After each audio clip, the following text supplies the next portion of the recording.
Naglabas na po ng resolution ng Supreme Court doon sa inihaing petition ni Senator Bato de la Rosa na TRO para pigilan nga yung pag-aresto sa kanya dahil nga merong inisyong warrant of arrest galing sa ICC.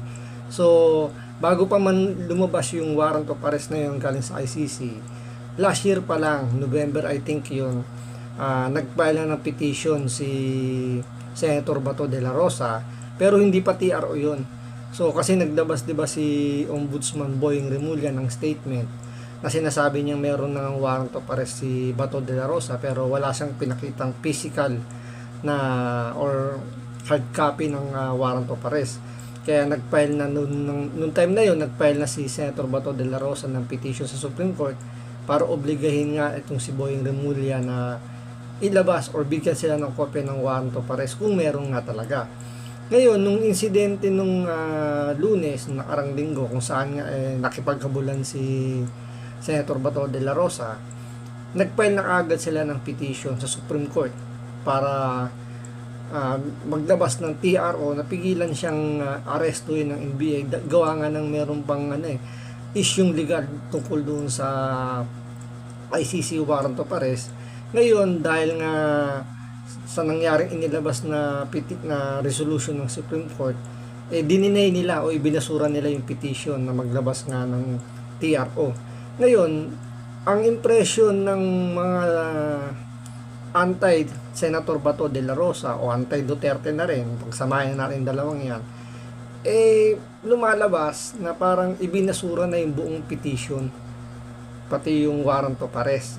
Yung kumbaga yung mga isinampang reklamo ni Bato de la Rosa para magkaroon ng kaliwanagan, pinalalabas ngayon nila na ibinasura na lahat yun ng Supreme Court, pero hindi po yun ang nangyari.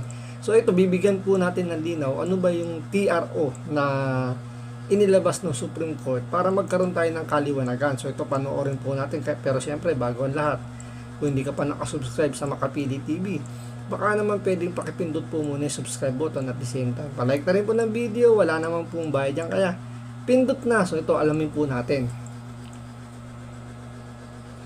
Isa pang issue ngayon ay yung issue po ng TRO. Ano ibig sabihin ng TRO? TRO po yung Temporary Restraining Order na hiningi ng kampo ni Bato tungkol po dito sa pag-aresto sa kanya. Kasi meron na naman mga nagpapalabas ng balita. Tingnan nyo na. Sabi ng Supreme Court, legal yung warrant ng ICC. That is a lie. Kasinungalingan po yun. Wala pong sinabi ang Supreme Court na yung warrant ng ICC ay valid. Sabihin hindi pala valid. Ibig sabihin, tama. Dapat ganito ang pag-implement. Walang sinabing ganun. Okay? Para bagang ganito, ipaliwanag ko lamang po sa inyo. Marami kasing isinampa ang case, ang kampo ni Bato, yung kanyang mga abogado. At isa sa mga sinampa yung TRO. Ibig sabihin, pigilan yung pag-aresto. Okay? But it doesn't mean na tinanggihan yung TRO, ibig sabihin yung pag-aresto ay legal na. Iba po yun. Para bagang ganito. Merong tawag dito yung demolition na ginagawa sa isang lugar. Okay? Ngayon may kaso na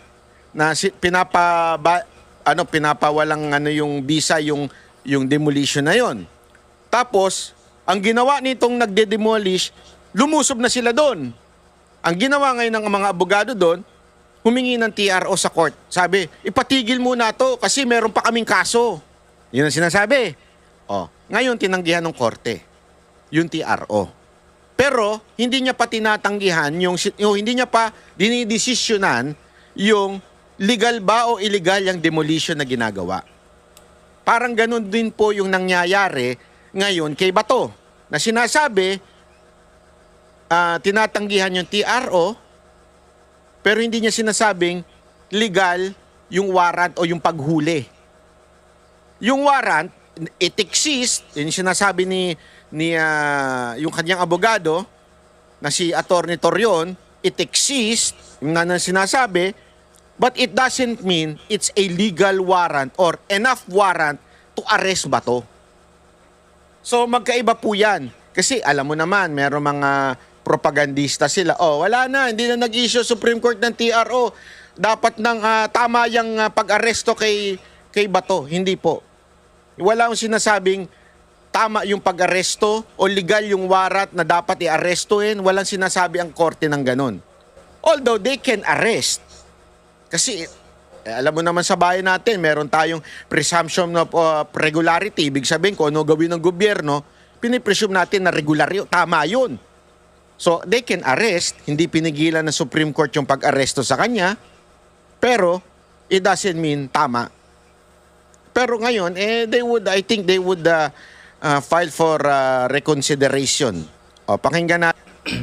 To make the long story short po, ang ibinasura lang o hindi pinayagan ng Supreme Court na petition ni Senator Bato de la Rosa ay yung pinaka-recent na TRO na na pinababasura nga yung pag-aresto sa kanya kasi pinarush yun ni Attorney Torion o ni Senator Bato de la Rosa, naka-urgent yun. Ngayon may mga nauna pa silang ipinail sa Supreme Court, yun yung wala pang dinidesisyonan. So, malino na malino kasi ang pinalalabas nila kasi ngayon nga, since nga naglabas ng petition na hindi nga ginarant yung TRO, sinasabi nila fugitive na raw si Bato de la Rosa, so pugante na raw na ganyan dahil ibinasura na yung kaso, parang ganun. So, yun yung nagiging propaganda nila. Pero kung sa tutusin sa legal basis, base na rin sa mga ilang abogado, hindi pa rin naman maituturing na pugante or fugitive itong si Senator Bato de la Rosa kasi may mga kailangan pang ayusin dito yung Supreme Court dahil nga bago lang ito nangyari sa atin dito sa Pilipinas na yung gobyerno mismo ang nagsusuko ng tao na kumbaga may mga rules and regulation na dapat sundin pero yung executive o yung namumuno sa atin ngayon ay ang kagad nila, ang pinaka primary option kagad nila is daling kagad sa ibang bansa o sa dahig itong sila Senator Bato de la Rosa. Kaya talagang medyo masalimuot pa na legal basis na legal battle to. Kaya ang pinaka bottom line lang nito, ang ibinasura lang ng Supreme Court yung petition lang na pigilan yung pag-aresto nung time na ngayon yung ngayon lang, hindi yung mga nauna pang petition ni Senator Bato de la Rosa. Pakinggan natin itong paliwanag po ni wait lang. Saan na naman yun? Hindi ko na naman nailagay. Wait lang. Ayan, Well, yan nga ang dapat nila i-answer properly, no? Pero I would still believe that it is an act of God, no? It's an act of Allah subhanahu wa ta'ala kasi because of that incident at saka yung clear attempt on their part to serve the warrant of arrest, sa amin po at saka subsequently when this was confirmed by the ICC itself, parang nabunutan ako ng tinik. Why?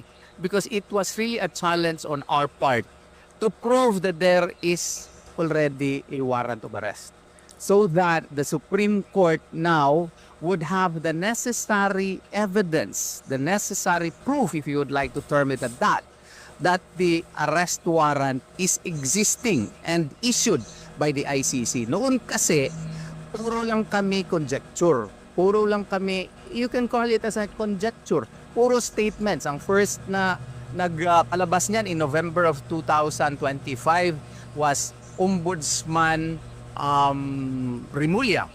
And we used that in the manifestation that we filed in the Supreme Court then. But then again, I would understand that why the Supreme Court would not act on our TRO yet because there was no proof indeed that there is an ICC warrant. So, nakuha nyo, yung dati kasi kaya hindi tinanggihan yung TRO o walang sinabi yung Supreme Court kasi hindi pa sure yung warrant. Ngayon, hindi pa sure na may exist. Ngayon, sinasabi ngayon ni Atty. Torion, nag-i-exist na. Yan ang kanyang parang sabi niya yung nabunutan ng tinik. Ibig sabihin, ngayon, we have to prove na that warrant is illegal o hindi dapat ipatupad. Not illegal, sorry. Hindi dapat ipatupad until dumaan sa local court. Nagigets nyo? Kasi importante yan eh. Yung first element na kailangan valid o meron palang talagang nag-i-exist na warrant para mapatunayan natin na yung warrant na yan ay dapat dumaan sa local court. Kasi kung hindi nag-i-exist yung warrant, paano tayo gagawa ng legal course o yung legal na paraan at sasabihin natin na hindi dapat ipatupad dyan. In the first place, hindi pa nga tayo sigurado kung nag-i-exist yung warrant. Ngayon, Parang ganito yung yung sa palagay natin yung punto ng Supreme Court. Paano sila magdedesisyon tungkol diyan sa warrant na yan kung wala naman talagang warrant? Diba? Kung puro chismis lang, ganyan, walang physical warrant talaga silang nakikita. So walang silang rason para maglabas ng TRO. So sabi nga ni Atty. Torion, parang naging blessing yung pasalamat siya o blessing in disguise, parang ganun na sila na mismo yung nagbigay o yung gobyerno mismo yung nagbigay ng paraan para makakuha sila ng kopya ng warrant of arrest. Kasi nasa balita yan, so pwede nilang gamiting ebidensya yun na meron na talaga nag-exist na warrant of arrest papunta kay kay Senator Bato de la Rosa. So pwede nilang i-appeal yun through motion for reconsideration na ganyan.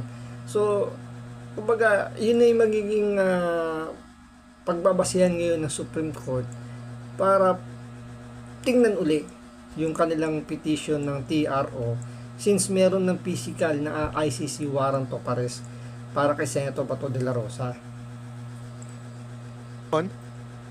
sigurado na nag-i-exist yung warrant. Ang tanong lang, dapat bang ipatupad? Magkaiba po yun. Pinakita na mismo ni Mr. Antonio Trillanes na meron ngang warrant and kinonfirm ng ng ICC in the evening of May 11, then there is no more doubt as to the existence of the warrant of arrest. And the existence of the warrant of arrest and in fact the recognition on the part of the executive department that there is a warrant of arrest should be differentiated from enforcement of warrant of arrest, such that if they justify it on the foreign affairs power on the part of the executive department, or through his presidential powers on the part of the executive department, once it involves deprivation of liberty within Philippine soil, we will follow Ho versus People, Atchacoso versus Salazar versus Atchacoso rather, that there such instances should now pass through our Philippine courts. It has to be the Philippine court warrant of arrest that would bind Senator Bato de la Rosa. Since that was not validated by a Philippine court, since that was not issued by a Philippine court, in the light of the fact that we do not have the surrender procedural mechanism which is required under supposedly Article 88 and 89 of the Rome Statute, even that, would require that all state parties should have their own procedural mechanism insofar as the assistance, the necessary assistance insofar as member states are concerned, wala tayong procedural mechanism. Yan yung sinasabi ko sa inyo kahapon na yung IRR na parang, okay, may batas. Pero hindi po kasi sapat yung batas. Kailangan meron pang procedure. Papaano? Nakasulat nga doon, di ba, sa RA 9851, doon sa Section 17 sa bandang dulo. Di ba? Merong nakalagay doon na kailangan sumang-ayon ito sa batas at sa extradition treaties. Wala nga. Walang procedural na sinasabi ni Atty. Torion. So, paano mo ba ipapatupad o i-execute ang isang batas kung wala pa itong procedure kung paano i-execute? Naintindihan natin? So, napaka-importante po kasi nito eh. Kaya hindi pa pwedeng basta-basta mo na lang isi-serve yung warrant. Bibigyan ko kayo ng halimbawa. Kunwari, merong warrant ng isang tao na nasa loob ng subdivision. Okay? Bibigay mo. Hindi pa pwede yung NBI or police basta-bastang papasok sa subdivision. Hindi pwede yun. Baka akala ninyo, pagka ganun pwede na. Hindi. Kailangan, dumaan muna siya doon sa security ng subdivision na yon. O kailangan siya dumaan sa admin at para magsabing isi-serve namin itong warrant. Doon sa taong nakatira ito ang address, bla bla bla. Tapos titingnan ngayon nung subdivision. Tama ba yung pangalan at yung address na nakatira doon? Pag tama, okay. So ano ibig sabihin nun? May karapatan ba yung subdivision na admin na hindi papasukin? May karapatan kung mali ang pamamaraan. Pero kung tama ang pamamaraan at pinigilan niya, obstruction of justice yun. Pero kung tama ang pamamaraan, dumaan sa kanila, tsaka nila hinuli, okay yun. Tama yun. Ganun din po sa mga kondo. Kailangan, bago ka pumasok ng kondo, hindi pa pwedeng dire-diretso ka sa elevator. I-serve namin tong warrant, bahala kayo sa buhay nyo. Karapatan namin to. Hindi pwede yun. May procedure din na tinatawag dyan. Dadaan din po yung sa admin at sasabihin, ito yung address nito, ganito, ganito. I-confirm ngayon ng admin, tama, nandyan nga, ito. So ngayon, akyat kayo, tingnan ninyo, hulihin ninyo. I-serve nyo yung warrant. Yun po ang tamang proseso. Meron na kasi pong procedure pagkaganyan. Ngayon, this is an international law o international warrant. Ano ang procedure? Okay? Wala pa po. Kaya nga sinasabi, yung paulit-ulit nila sinasabing RA 9851 Section 17, hindi naman nila sinusunod yung bandang dulo. Ang importante pa nga niyan, yung mismong Rome Statute na sinasabi nila na may hawak ng ICC warrant na yon, mismo sila nagsasabi, kailangan dumaan sa local court. Kaya nga, magulo. May sarili silang batas doon na para bagang sinasabi nila, sundin natin itong warrant na to sa ICC. Pero, binubura nila yung procedure ng ICC kung paano isi-serve yung warrant. Nagigets nyo? Siyempre tayo, hindi naman natin gagalangin kung anuman ang kanilang batas. Batas nila yan eh. International law yan, hindi naman natin batas yan eh. Ngayon, batas natin. Meron bang procedure sa batas natin ngayon? Wala. Yung pong ganong argumento ang sinasabi ngayon ng kampo nito ni Bato, lalong-lalo na po si Atty. Torion. So, bawal po yung pag-attempt and ongoing effort to arrest Senator Bato de la Rosa. So we interposed our objection as lawyers. Attorney Jimmy Bondo has likewise argued against the implementation of any ICC warrant of arrest if not issued by a Philippine court judge, if not confirmed or validated by a Philippine judge. Kaso, ang nagiging problema rito, yung gobyerno mismo natin, ang sila nang nag-interpret sa lahat-lahat na nangyayari. Pati yung trabaho dapat ng judiciary, which is yung sa Supreme Court, yung executive na rin yung nagpapatupad, sila na rin yung nag-i-interpret ng batas. Kaya, nagkukumahog sila ngayong talagang makuha si Bato habang wala pang nilalabas na resolution Supreme Court. Kasi kung yung Supreme Court maglalabas ng resolution agad-agad, isipin nyo na lang kung naglabas ng TRO ang Supreme Court regarding nga yung sa arrest ni Senator Bato de la Rosa, tatamaan ng gobyerno doon sa ginawa nila kay Pangulong Duterte. Kaya nagkukumawag sila ngayon kasi nga naisip nila na pumabor sa atin yung TRO na walang TRO nilabas kaya makuha na si Bato.